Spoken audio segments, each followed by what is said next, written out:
ഓടിയോ?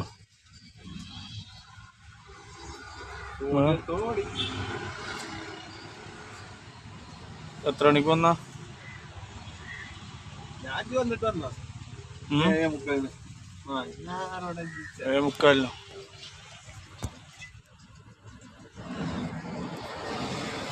എന്താ ഓടുവോ? 1,000 റുപ്യക്ക് ഓടുവോ? ഒരു വൈകുന്നേരം 6 മണിയാകുമ്പത്തിന് എന്താ എൻ്റെ അഭിപ്രായം? ചൊവ്വാഴ്ച വലിയ ഓട്ടം ഇല്ലാന്ന് തോന്നുന്നുണ്ട്. ഏത് ദിവസമാണ് ആഴ്ചയിൽ എനിക്ക് ഓട്ടം മെച്ചാന്ന് തോന്നുന്നത്? ഞായറാഴ്ച എത്ര റുപ്യ കൂടും?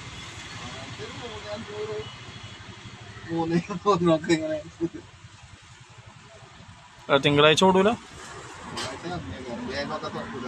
വണ്ടി കൂടുതലാണ് നമ്മളെ കരുവന്താണി അങ്ങാടിയിൽ. ഇതേപ്പോൾ അത് പെർമിറ്റ് കമ്മിയാക്കണം.